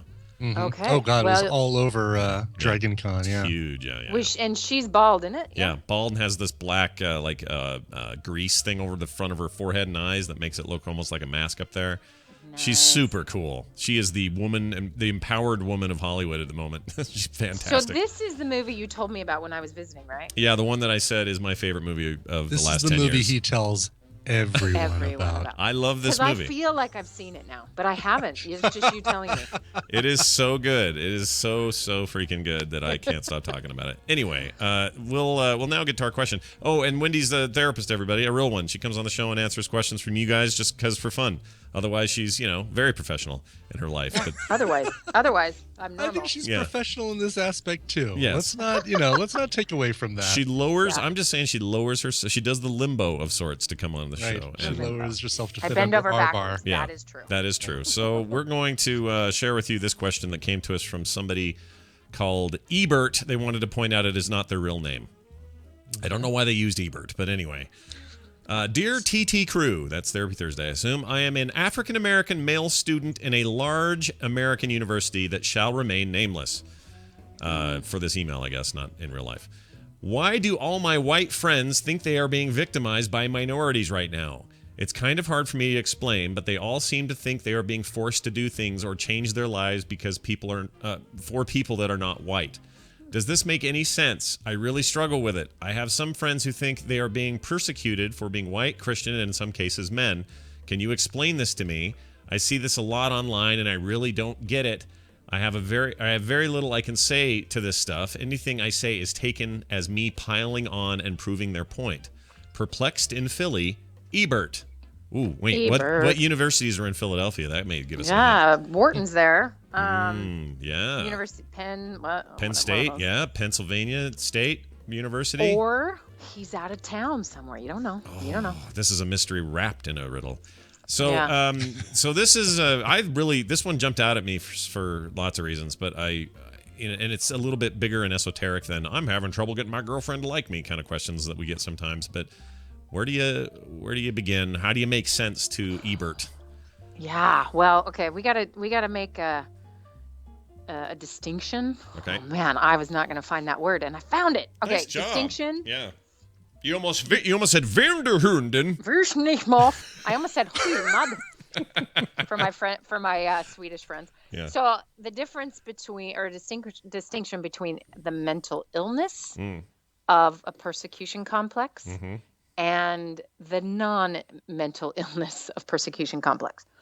So first we'll bring it home to the DSM, which is there are people who are on the planet, who are struggling from a mental illness, which sort of revolves around them believing they're being persecuted, followed, watched. It's a form of paranoia, can sometimes accompany schizophrenia, not always, but it is an individual who's experiencing just like abnormal levels of, absolute surety that people are out to get them, against them. The system is, working against them, and it's very personal and feels very real to them. Okay. So this is not Ebert's people we're talking about, but All I right. just want to distinguish. There really is a thing. So it's an accepted, when you say mental illness, I mean, like, it is a clinically accepted idea that is a condition that can, be it therapy or medication or something, but there are ways to treat this quote unquote actual illness. Yes. So it can be associated with other kinds of challenges. Sometimes it's associated with schizophrenia that you've heard of, sometimes the schizophrenic break will look like strange paranoia starts and people are out to get me and my phone is tapped and that kind of stuff. So I want to make that distinguishment. That's not the right way to say that, but so that you can sort of clarify that we are not going to be talking about that, which is another thing, but it's a very real thing and really challenging when that's your partner or a loved one. Sure. Because everything, but it relates to the bigger question Ebert raises. We could probably do a whole show on people's misconceptions of what even schizophrenia is sometimes. Oh, yeah. Because some people just think, who am I talking to now? This is my alter ego, Bill. I'm a different person all of a sudden, and then I'm going to be back to my normal self in a minute. Like that is not. That is such a cartoon of what that is. Well, and popular media does that with every mental illness. It takes it and makes it cartoonish, and then everyone misunderstands. Like OCD. The only thing OCD is in TV land is that you wash your hands too much. Yeah. And you're a joke about this or that. And bipolar is the same, like, oh, your mood swings. Oh, bipolar is so different from how it's joked about or shown on. So much more complex, yeah. And schizophrenia absolutely is the same thing. So this is the kind of thing, and this is what makes this so tricky, but it actually applies to Ebert's question too, because it's kind of, even though the whole world doesn't have a mental illness, well, maybe we could argue they do, but it's some of the principles actually apply that are really tricky. So let's stick with the mental illness form of this, is that any evidence anyone tries to give you, it's like the conspiracy theorist kind of thing, right? Oh, just proves my point. That confirmation bias, right? So to get that person with the psychiatrist and get an evaluation or a therapist, get help, and help would work. These are learned behaviors, really. They sort of start at a certain place. It's pretty complex how it got there. And then you get to a place, there's a lot of work you can do to undo that. But those people have zero interest in like believing anyone is not out to get them. So you imagine what you think of a psychiatrist, and then what do you think of your therapist? It's really sucky because you're just cycling in. It's like telling somebody who has chronic stage fright to just don't have any more stage fright. It doesn't. It's not that easy. Or It's not even close to that easy. You can't just turn it off. Or shoving them out on stage and having them fail and being like, "See, I told you." It's like proving your point over and over and over. Right. As people try to, say, I'm. Spouses, I'm not cheating on you. Well, how do I know? Or, the FBI has not tapped your phone. Well, that's what they want you to believe. Now. Yeah, exactly. Yeah. Exactly. So you have all sorts of very difficult aspects of this. And then schizophrenia is medication absolutely can be used to treat that. But that's also a little different. That's something that sort of has an onset as opposed to being, it's more organic than something like I've learned over the years to just be freaked out, right? Like a building anxiety, which is a common thing for this to start from and become. Okay, so clear as mud, there's that. That's not what we're talking about today, though. We are talking about the white people who have a persecution complex. Okay. Okay, so and I'm sure things can pop in your head. Feel free to say them. Who has had dominant power in a any cultural situation? This maybe it can be from a town to the country to, whatever. Historically, they've had privilege, they've had power, but they maybe didn't realize it. They just were living their lives, but benefited white male Christians. Okay, got it? Yeah. Okay. There's one. What's another example? Can you think of one, even like a maybe different context where that's the norm, the majority, sort of power without knowing it was inherent in that group of people? Well, It's got to be like good race examples or right. Well, I mean, that's the one she just gave is a good race example, but also I'd say, and I don't know if you'd call that a subset, because I think that men and women relationships and dominance versus not is a problem, not just in white culture at all. Right. That's right. a problem kind of across the board. So I think that maybe stands on its own. Right. And so then, so you can take facets of a group and then you can rank them, right? So in theory, the white, privileged, in America anyway, the Christian, at least historically, that's where maybe the most power and privilege has been. Mm-hmm. But do you think the average white dude has walked around and like, I am so aware of my privilege? No, and of course not. Of course not. Can do this and I can do that. It's just been inherent in the way that they've existed. And so I think what's interesting about his point is, why is it now? Why is this happening now? I just think it's internet tipping point, that it feels like so many voices are, sort of reverberating, as opposed to maybe some weird racist thing happened in a small town and everyone's like, dang. It's like what I was saying earlier about, I was saying this earlier on the show. It's this, you either believe that suddenly the world is filled with crazy right. Donald Trump supporters, or you realize that it's a very loud minority on Twitter because now they have access and they can say their things and we all have to hear them. Right. Right. But here's the big difference is, if you are not a Trump supporter and you hear that like everyone's crazy and you think everyone's a Trump supporter, is it a personal threat to you? Maybe Trump is that scary to you, right? Mm-hmm. But is it a personal threat to your way of life or your way of being? That's the crux here. Yeah. Is you have to perceive that your power is threatened. The power you didn't really realize you had has suddenly, it's like the ground shifting underneath you and you're not quite sure what your role is, what your power is. And doesn't this span across everything? Like I can think of my own personal example here, which is, I'll use this example. So when, as a podcaster, and podcasters, Brian and I and others, we figured out a way to carve out a certain niche for ourselves, right? We figured out a way to make this work. It can pay the bills. It can, we can subsist on it. We can create work around it. Like it's a thing that we can do. And when I start hearing somebody go, oh yeah, by the way, somebody at MIT came up with a brand new protocol to get content to whoever, and it's going to take this, that, and the other thing, or all future media will be broadcast via VR headsets, and go away will be the whatever. Or even a few years ago, Brian, I remember all the talk in like 06, 07 was, oh yeah, forget about podcasts and audio. We're all moving to video, kind of like radio. Oh, right. Probably how radio felt when TV came around. Mm-hmm. Right. And you were just like, oh, the internet can handle all this now, so we're going to go all video all the time. Turned out not to be true. But I remember at the time having this feeling of, well, that's threatening to me. Mm-hmm. Yeah. Because the status quo is being threatened. My status is being threatened by a thing I'm not into yet, or I don't have control over. Therefore, this is a threat to me. And then if you start thinking about it, that's true just about every damn thing that human beings do. It is. And that's exactly what this is. And it comes down to scarcity. There is a perceived scarcity. So when they're saying, oh, it's going to be all video, and you do audio, that suddenly like the pie just shrunk. The pie the day before you didn't know was even there shrunk with a news article, right? Mm-hmm. And like, oh crap, I'm going to be pushed out. And it literally is triggering the part of your brain that says, alert, you may not have food. Like you're going to starve because videos is where it's at, or whatever, however you're going to perceive it. Right. Yeah. So this is happening, in lots of areas, but it's definitely happening in race, because suddenly we have Black Lives Matter group.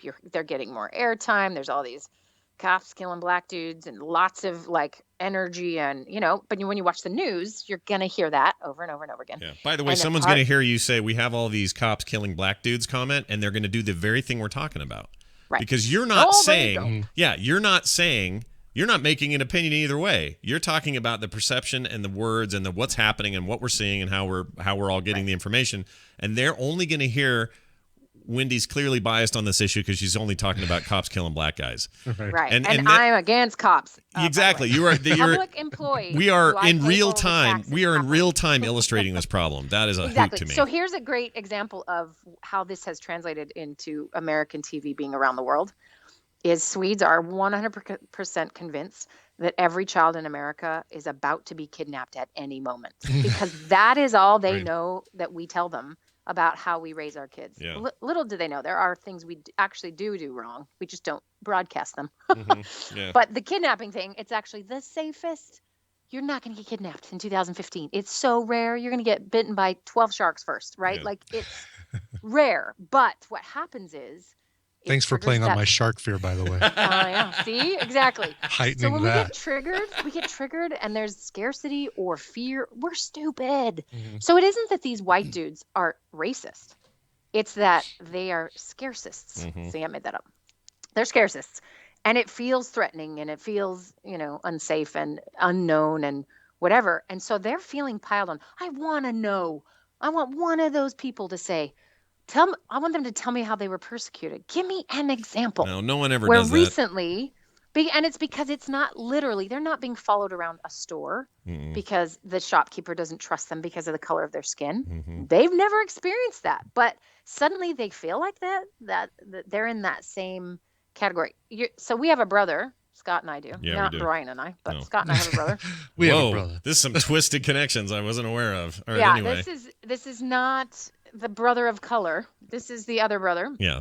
And we love him dearly, but I have some pretty big differences with how he views the world. Fundamental differences, I would say. You what? I would say there were very fundamental differences between your opinions on a lot of things in life. Right. He and you. And we just choose not to discuss stuff. Right. Anyway, it's great. But we had this conversation once about reparation and what is the word you do when you that thing where Which you one? put people in medical school based on color?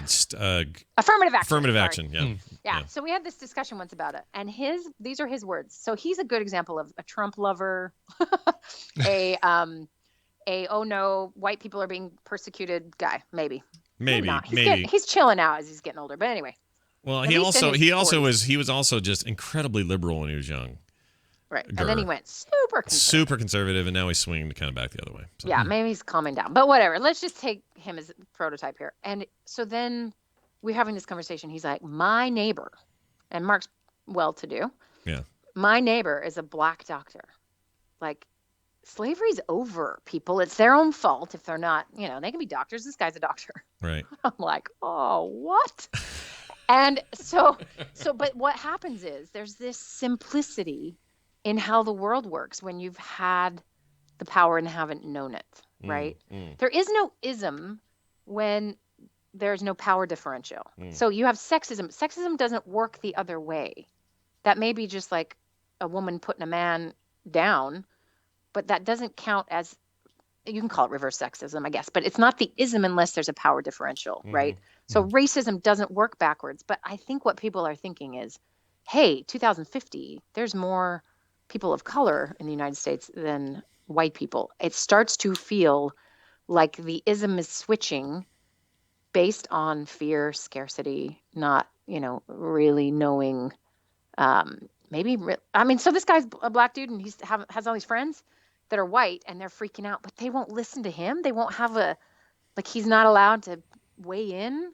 Yeah, can't have an opinion on it. There's all sorts of that is some weird irony right there. Right. And so here he is like protecting his white buddies, like, guys, sorry, I can't talk to you about this real stuff. I know it's really scary for you. What? Yeah, that's weird.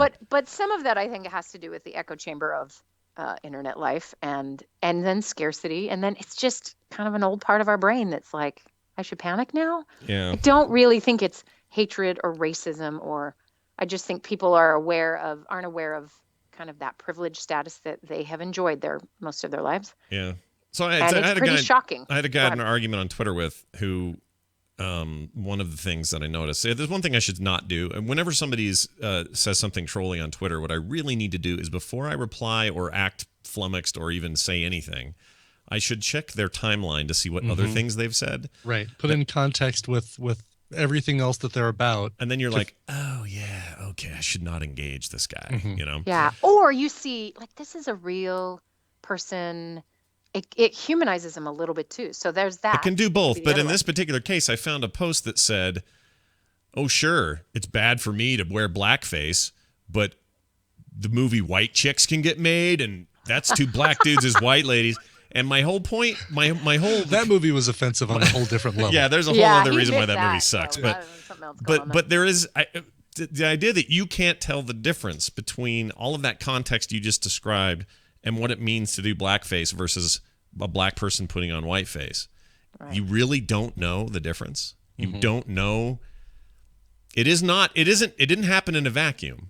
No. Where suddenly two different races put on two different colors and we went, yeah, don't like what the We're white guy's equal. doing. Pretty cool what the black guy did. It's If all not that things simple. were equal, then there'd be no issue. But Gosh, Brian, that old saying is perfect for this. The old saying you just said, all things being equal. All things being equal. There's no Yep. such thing in this context of all things having been equal. Right. Now, if Right. we started over fresh, everybody was just wiped off the planet and everybody just had kids simultaneously in a mixed Then we could do society, it. then we Right. could maybe figure it out. But we don't. We can't, and we won't. Right. Right. So, yeah. And we have the three of us. I think we have what's called good white syndrome. We're like good whites. We're like, we hear you, brothers, right? And really, we don't have a clue. We don't have a clue. But I have a clue what it's like to be a woman and be treated less than equal to men, and it blows. And I'm shocked every time because I enjoy a status privilege from my color that I didn't even realize was there. But you take a little from based on my gender, and I'm a crazy angry person. Yeah. Right? Yeah. And so it's a taste of it, but it's not the same. It's not even the same, right? There's different levels of it. I mean, I had a taste of it when people would call me a string bean or too skinny or whatever when I was a kid. That to me felt like categorizing. It felt like You're I was being this. categorized and Right. shoved into an area that wasn't the jocks, it wasn't the cool kids, it wasn't the athletic kids, it was the nerdy, skinny dork. And I carried that with me for most of my adolescence, feeling like there was something wrong with me because people are treating me that way. And in the end, it was all about them, doing the exact same thing. It's not, listen, it's a very small rung on the ladder from that to full on sort of racism or not understanding the different, the race problem or gender inequity and things like that. But it's still a taste of it. Everyone's had at least a taste of it. So why they can't parlay that taste into understanding this, I don't know. Well, I'll tell you why. And you just pointed it out, which is always my favorite thing to do on the show, is bring it back to the very, very core of each individual. Each individual has what you just described. So I bet if I had enough time and I was evil, I could get you to cry about your issues from high school and junior high. Right on. Because it's part of how you developed. It's part of how you developed your sense of self. I'm casting created... a vote for that right now. Yeah, Brian would really Maybe like on that. another show. Anyway, but the idea Yeah, is not this episode, but next week. Next week. Yeah, next week. That'll be happy. So everyone has this thing. And so if you take the average white person that Ebert's friends with, probably not having the same reaction, but those that are, I guarantee if we got them alone in a room, put them on a couch, had the right sort of mood lighting and the smell, and they opened up to their like cookies baking, and we could go back to what that was really about for each person, you would be shocked at really how different everyone is. Yeah. The internet makes it sound like there's some group, like everyone who loves Trump is the same thing. That's not true. Not even everyone close. who's black is the same thing. It isn't true. It's not even true that everyone who hates Trump is the same, or that everyone Right, that of claims course. they hate him are the same, or any of that. But everybody's got their own baggage from childhood. Yep. It's a great equalizer. Yeah. And then, so it may have something to do with that. That would be an interesting question to ask. That'd be an awesome documentary. It would have be him pretty get good. a camera, Yeah. follow him around, have him talk to his white friends about what that was about for them. Mm-hmm. and what that fear is, what the scarcity is, what is that's happening to them. Well, I wonder if Ebert being the one asking the questions. I hate calling him Ebert. It's throwing me off. I But love anyway, it. if it's him asking the questions, if that somehow taints the results, or has them respond differently because they're literally responding to their black friend. I don't know. Right. Right. Yes. Yeah. Right. And potentially their token black friend, right? That's a very good point. The one who is hearing too much of this, probably because he's the only one they know. And I don't know. Maybe we're totally wrong. He's got a million. It's a very diverse. You know what? place, I just realized part of the reason that I'm probably a lot more sympathetic to these sorts of things is we grew up with 3 Korean siblings who were very different than us. In one case, didn't know the language, had to learn English, was very different culturally when he came to the States, and would get picked on for it. And people would treat him badly and call him names, derogatory, racially charged names in 7th grade and high school or whatever. And even to this day, he's just treated differently by a lot of different people. And I see it in that proxy way, right? And immediately feel the privilege. It's almost like, I remember, this is very vivid to me. 6th grade, elementary school, back at Twin Peaks Elementary. All right, Twin Peaks, right? Remember that? And I'm in there. I'm in Mrs. Phipps' class. I remember all this so vividly because Matt was just new to the world, or to our country, and he was really kind of off the track and didn't really understand what anyone was saying. And I was in his classes with him, and the teachers kept coming to me, wanting me to manage it, wanted me to take care of it. They did not want to try to engage with him, and they could have as easily as I was. I was as big a stranger as they were. Given how new to this country he was. Right. But they were uncomfortable doing it. Well, is it just because he's different? Is it because he's different? It's like having an autistic child in a class. It's like, I have to rearrange everything I do. I guess what I'm saying is, wouldn't you see that and go, oh, things are different for other people? Not everyone is white, grew up middle class. It has the average kind of thing handed to them. And therefore, there are challenges across the board, whether they be language or race or gender or education or whatever. Like, to me, just the pure inability for people to understand that those differences exist and then why they do is boggling to me. Like, right. So this is a really good point, because what you're pointing to is how the human brain works. Racism comes from a biological process initially, which is not recognizing another. So you can say babies are racist because when they see the face of a different raced person, mother, woman, man, they freak out. Yeah, their pattern recognition goes off. It's like, whoa, right, what the heck? It does. Yeah. But if if you were handed over to an adoptive mother who has a different colored face from you, you're going to learn pretty quickly that's a safe face. But it's really old and primal and part of, I got stolen by another tribe, right? Like, I should freak out. So some of that has some explanation there. But then the point is, if you're never exposed to anyone else, you're going to have it your whole life. How is, and the other doesn't have to be color. The other is just different class. I mean, you see people around. I have this with rich people, can't stand them. They bother me. But okay, long story short, though, let me tell you my experience in Sweden. Everyone here, looks like a Thor and his hot wife. Right. And then Thor and his hot wife everywhere you go in Sweden. We have 10,000 Syrians coming last week. So they are dark skin, dark eyes, different language, totally different ball game.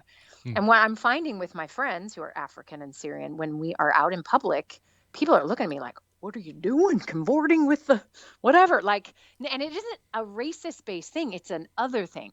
It's why is that girl who looks like us? Because I don't look like Thor's wife, but I'm a lower caste version of a Swede. Right. To me, it's like seeing 2 gay dudes kiss in public.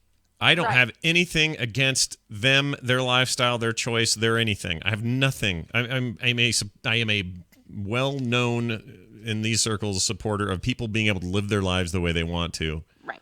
And I don't have a problem with it. But when I see 2 gay guys, suddenly I turn at the food court in the mall and I look and there's 2 gay guys making out next to me. I go, oh! And then I have to go, okay. What is this? Okay. It's fine. It's fine. Everything's fine. Everything's fine. Okay, eat my pizza. Everything's fine. But up to that point, it's still like I'm at least honest enough about this. I know most people would probably deny this, but you're still the pattern recognition thing. Yeah, it's absolutely true. Is foiled, and you're like, so oh. no one in Sweden is racist. No one in Vermont is racist. No one on the East Bench of Salt Lake City is racist. And it's because they're all white. They have no interaction with people of color to test their inner racist, their inner other. So I have to mention this, and I'm actually in charge of a thing. I gotta go. Sorry, I double booked. That's so here's totally the thing. fine. There is this great podcast, and I forgot to look up the dude's name. He's a comedian. He's a black dude in the Bay Area, married to a white woman. Oh, I know who this is. He's been on other stuff, NPR stuff. Yeah. Yeah. So he wrote about did a podcast about his experience going to his wife was sitting with friends at a restaurant. He walked up with a book in his hand about racism, how to teach your children about racism. Yeah. And the owner of the cafe came out and shooed him away because he thought he was begging and trying to sell crap. Yeah. Oh no, really? Yeah. Yeah, and that was his wife he was talking to, holding the book about racism. Yeah. Oh my God. And so he goes through kind of his process Irony. and being angry and all this stuff. And what was really great, they did this big community meeting, everyone's talking about stuff. And this researcher talked about white spaces and black spaces and how that cafe is considered a white space. And if you think about, and you should listen to it because you get a good sense of what, most spaces are white spaces. And when there is a space that people of color, it's their space, there tends not to be white folks hanging out there either. So you have this really interesting dynamic where we think we're all not racist, but we really have these very segmented where, people interact and where it's okay to be either color. Compton's probably not the best place to be me. Right. Yeah. Well, it's getting gentrified pretty good. You'd probably be all right now, but yeah. Anyway, but you know what I mean. Anyway, it's a really interesting way to look at it and think about things. As it isn't. The cafe owner was probably not racist. She was in the Bay Area. I don't even think she was allowed to be. But I don't think they are over there. But usually. in the end, it was what she thought was someone invading the space of white people, a black guy coming to a space of white people on some unconscious level. Her assumed pattern did not match. That's exactly right. So that So there's tons of really interesting sort of stuff to look at here. But my suggestion to Ebert would be, of course, to do a social experiment. And have a camera. Maybe a podcast would come out of this, but some type of interaction with these friends where you ask them, you get them alone, maybe a drink or two in them, and have them talk about what it's like for them. Let hear them out. Don't defend yourself. Guess what? You're now the person of power in their view. Enjoy that, right? They think, you're part of the group that's going to take over and whatever, that scarcity thing. So find out what that's about, where that's coming from. Why is a person who's enjoyed so much privilege, suddenly feeling like that's all getting taken away? Well, first you got to acknowledge you had all the privilege in the first place. Yeah, that's a good point. So, just listen, see what that's about. Ask them stuff about the final note I would say about this is if I hear one more person tell me there's a war on Christmas, I am going to punch them in the face. It is the most stupid thing ever. Example. Yeah. The perfect example. Let me tell you what's so interesting.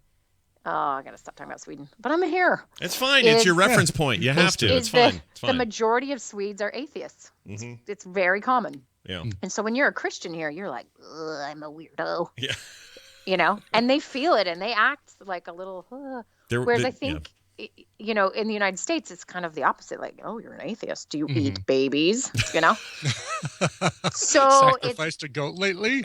Yeah, right. So it's fun to sort of see that dynamic and how that plays out. And then the people living together or married here, there is no difference.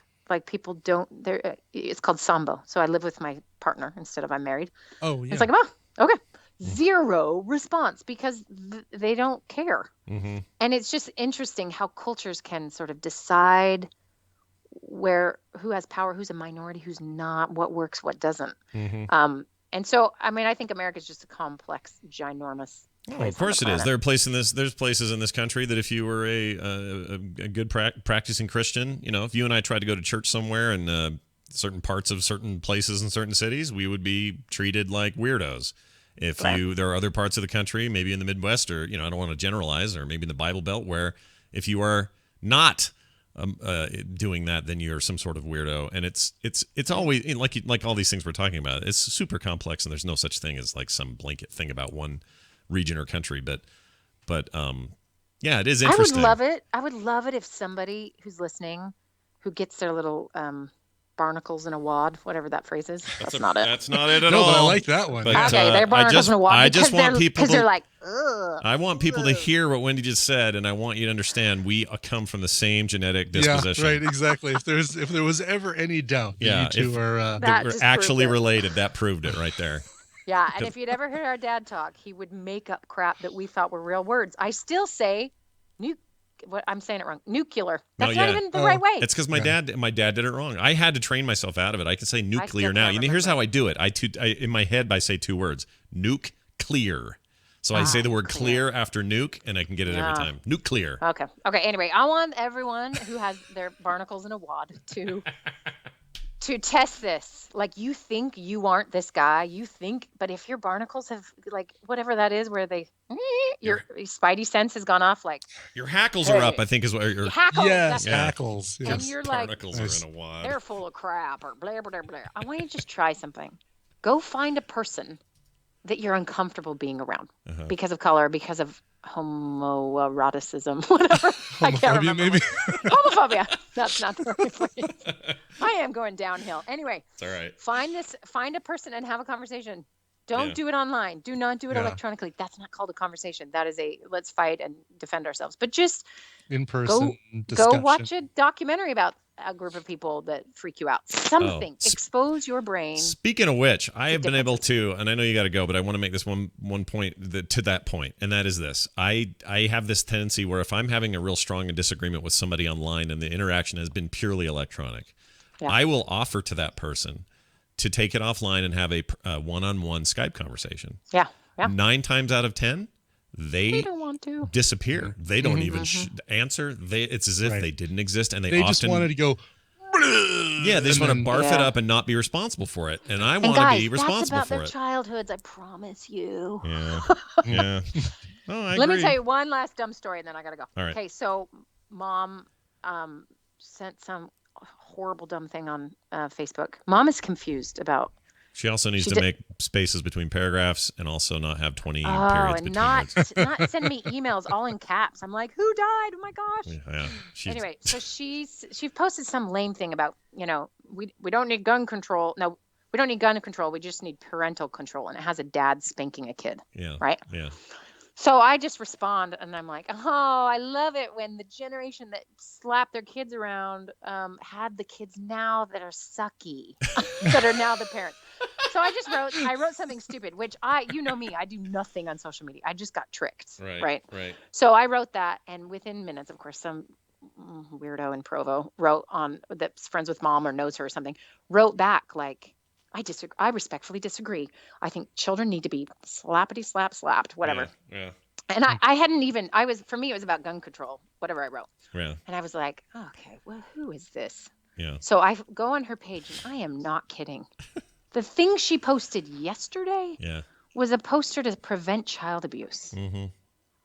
And I was like, what? Yeah. What? This is what I'm saying about reading their history. You got to read their history. And she has 4 little kids. Yeah. And it was like, oh, there's something going on for her, and this may be something I don't and I'm never getting back on Facebook again. Bye-bye. Yeah. You don't like it.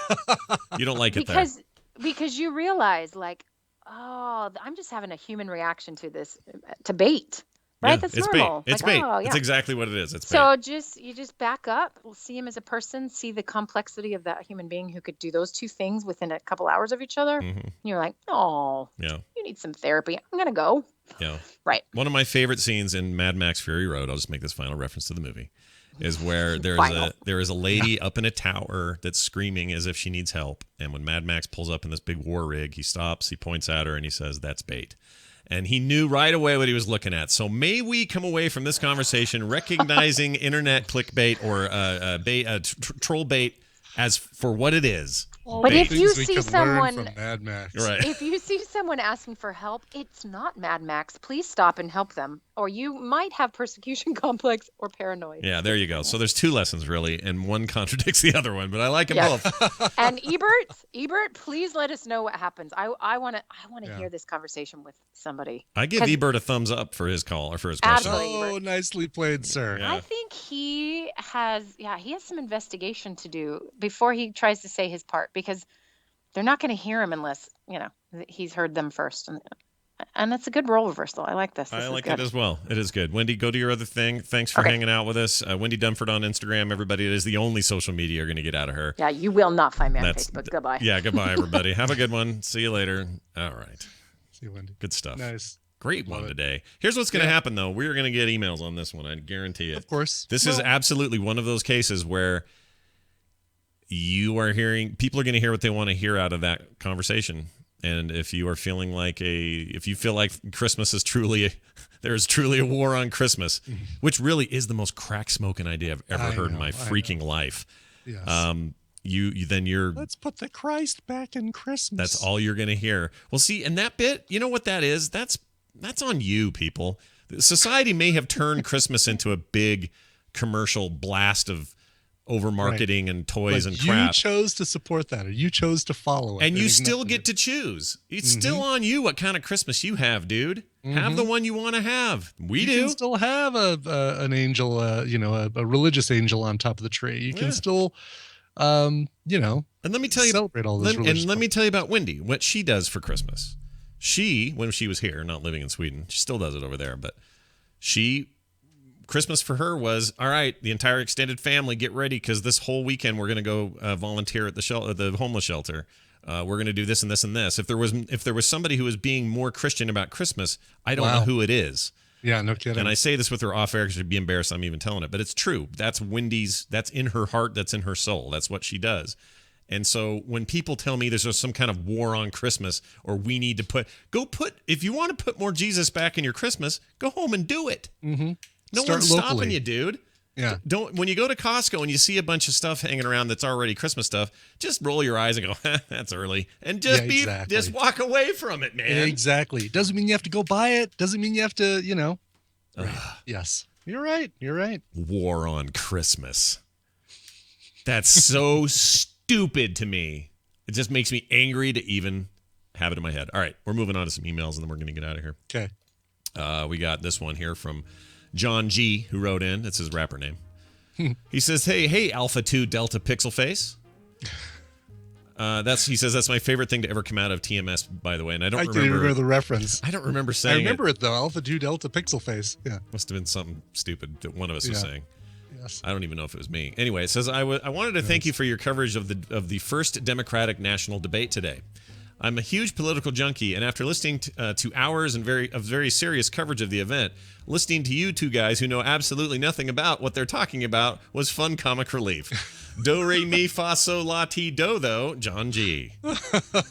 Little snipe in there from John G. Yeah, do you think hard not to feel a little sting from that? Well, I'll tell you that we are the worst. If you're looking for comprehensive coverage of any of the debates, we're the wrong. We certainly make no claims. Oh gosh, no. I don't know if we don't know if we know absolutely nothing about what we're talking about. I think the only comment we made is that no good sound bites came out of it. I don't think we said much else. Yeah. Right. So if he means we just didn't talk a lot about it. I wonder if he's taking issue with my Futurama comment that Hillary looked like Mom from Futurama with all of her. Oh, her sons, yeah. Her sons are. Yeah, maybe. I don't know. Yeah. I can't tell from this email, but thank you, John G. We appreciate it. Go back to Univision. Yeah, go back to Univision. Ken wrote in, he says, hey, Brian and Scott, as a Canadian, I'd like to clarify a few things. Canadian Thanksgiving is a lot like the U.S. Thanksgiving, but instead of pilgrims and the Indians, it's lumberjacks and the Eskimos. I first read that as extincos. I don't know why. Wow. I know. My brain had to... Racist. Yeah, it was totally racist. It says, also, in the spirit of Thanksgiving, I'd like to thank the United States for inventing Thanksgiving and turkey dinner and for letting us use it on our holiday. Also, instead of bread in our stuffing, we use Timbits. That's a.k.a. moose knuckles. Nice. What the hell's a moose knuckle? Well, I mean, I know what it is if your pants are too tight. I'm saying. Yeah, exactly. That's the one I know. As an edible, what is it? Do we know? I wonder if they call Timbits. Timbits are those little chocolate wafer things, cookies that are really good. But I don't think they really do use Timbits. I think this whole letter is steeped in sarcasm, Scott. I think it might be as well. Yeah. That's fine. Okay, now this one is an important one. We have a correction or a yes. I'm glad we addressed this. I did too. So Trey wrote in. We gave real hell yesterday to that aunt who sued her nephew. Now I'm not sure this is any better or makes the situation any better, but it does clarify things. This email from Trey says this: I was listening to TMS episode 908 where you discussed the story involving the aunt suing her 8-year-old nephew. This is the kid that jumped into her arms from yesterday. Was it yesterday? I think it was yesterday. Yeah, right? Or the day before. Whatever. It was yesterday we talked about it. He says, I thought you might want to know the whole story. Essentially, she was forced by her insurance company to sue the child. Under CT law, that's Connecticut law, the insurance company can reject a claim of these types until the injured has tried to get compensation from the other party. In this case, the insurance offered to pay her $1 on the claim until she did so. If you look at the quotes in the case, you can tell they were trying to throw the case out by writing the child off, or writing the child as saying, I love you, as well as the comment about not being able to hold food. Anyway, I know this woman is getting her name dragged through the mud, and you were pretty incensed by the story, as I was initially. Just thought you should have the information. Cheers, and he gave us some additional info. So here's the deal. Let's say that that's all true, okay? And it may be very well, from what I've read, Connecticut insurance law stuff is a little wonky. Mm-hmm. And probably other states too. Actually, I think the entire insurance system in the world sucks. So, you don't have much to convince me. And that's where our ire really should lie, is with the insurance company that makes somebody go through this kind of thing. Sure, but Brian, if you went into a doctor's office because you broke your wrist, because that's what happened here, don't they just set your wrist and charge your insurance company? They don't have to know reasons. Right. No, they shouldn't. So that's why I'm still a little bit on the fence on this, because if she went into a doctor, like if I break my wrist right now on the show. Do they have to prove negligence or prove accident? I don't know. I don't think you have to prove anything. Like if you say to me, Scott, hey, where's your tissue box? Oh, let me get it for you, Brian. Oh, crap, I broke my wrist. I'm suing Brian because the insurance company won't fix my wrist unless I sue him. That doesn't make any sense to me. Right. Like, why can't I just go to the doctor and go, oh, what happened? I broke my wrist. Well, let's set that for you. Great. Exactly. How did that happen? Tell me. And here's your insurance card. I don't understand. Mm-hmm. So I'm still not convinced that there's something fishy going on here. I was illegally smoking pot with my underage drinking buddy and slipped and fell and broke my wrist. Sorry. Yeah, we can't help that. Yeah, they don't do that. So somebody needs to explain this to me. Like when I jammed my finger playing basketball, I didn't need to. And when I broke my thumb actually. I'm suing Wilson. I didn't, and they had to cut. Oh, that's the other thing. I cut my ring and jammed my middle finger, and it had a ring on it. They had to cut the ring off and set my thumb and do a splint on the middle finger. Not once did the insurance company or the doctor say, "Now explain exactly who did this and why." Oh, someone on the other team hit you with their hand. You're going to need to try to get compensation from them you before need to sue them. Something about that doesn't sound right. I could be wrong, and you guys keep correcting me if I'm wrong here. But I'm still, and this is great. I appreciate the update, but I'm not sure this still holds water to me. Something's fishy. Yeah. So you can tell me more if there's more. All right, that's it for emails. Thank you for sending them. Your emails can come to us at themorningstream@gmail.com. One only need to send them. Frogpants.com/TMS is our website. Please go there. All things lead to it. 801-471-0462 is our phone number. By the way, I'm turning off comments on the blog because A, no one uses them, and B, we're getting spam like crazy from Chinese spammers. Yeah, we can use Reddit for that. Yeah, we have our subreddit, which I am starting to use a lot more. I'm also convinced that forums are starting to die, and I know I run my own successful 10-year forums, but I think we're getting to a place in society where forums are kind of redundant and weird. But anyway, and I'm not saying everything should be Reddit either. I'm just saying between Facebook, Twitter, Reddit, and everything else, like, what's the point of having forums? Anyway, Twitter is Morning Stream, Scott Johnson, Coverville, and of course, frogpants.reddit.com for our subreddit. Oh, and leave us voicemails, 801-471-0462. Why not? Yeah, please. Yeah, that's good. We like audio. Tonight, TMS PM, starring us and a visit from Dan the Tabletop Man. It's his week to come on and talk about some of that business. And I think there's a new Boop show today. New instance tomorrow. Michelle Morrow from Blizzard fame. She does the BlizzCon live coverage. And oh, cool. Yeah, you know what I'm talking about. I do, yeah. She's super nice. Played a lot of Heroes with her, and she one day said, "Hey, why don't I come on the show sometime?" I said, "That sounds great." So she's coming on tomorrow to guest with us. So come hang out with Michelle. Talking about all that new Blizzard news. Yeah, big stuff. Floor. What else tomorrow? Current Geek and the like. All right, that's it. Brian, anything from you? Do you have anything you want to announce? Make known to the world? Nothing that I have to pimp. No, no idea still when the Coverville is going to be because I have a. Bless you. Sneeze. Bless you. Regularly. Oh, you're a twofer. Sneeze. You're a twofer sneezer. I'm usually a threefer actually, but right. we're going to stop at 2 for this one today. All right, great. I've got a doggy therapy appointment, physical therapy appointment this afternoon, so no Coverville between now and TMSPM. So possibly tomorrow. Possibly over the weekend. All right. I'm down with that. Whenever we get it, we get it. That's right. And maybe next Wednesday. You know, with Tina gone, holy cow, you don't realize. I mean, you realize it because when Kim is gone, you go through this situation. But all the stuff that you don't think about that that your partner, your running mate, that they take care of, that you don't have to. And just ask Batman when Robin died. Real trouble over there, man. I guess he still had Alfred, but still, Right. Oh, really quickly, there's something I do want to pimp. tinyurl.com/Alpha Geek specials. Today and tomorrow are the last days to vote on special episodes on Alpha Geek, like Scott and Brian talk about carpet. I don't think that's almost one of them, but I don't think that's one of them, but but you'll probably be playing Cards Against Humanity live on an episode of ELR Returns, just so you know. Okay. I'm probably there are a lot ready. of great things to I don't know why there's some concern that it's possibly ELR Returns, because I don't even know if we can get interested even in doing it. Sure. Like there's some real questions about that. But anyway, whatever. No, but you and Dunaway, that'd be we could do it. Yeah, absolutely. We'll figure it out. Yeah. I mean, who knows? One day that may actually be a thing the three of us decide to do anyway. So if anything comes out of that, just know that it's a sweet little one-off. Are you saying the three of it? Are you saying Brian Ibbett? I'm Brian not Ibbett? saying anything about nothing. I got no Johnsons to pull on this. I can promise you that. All I know for sure. Chances are you've got wax buildup. Oh, I sure do.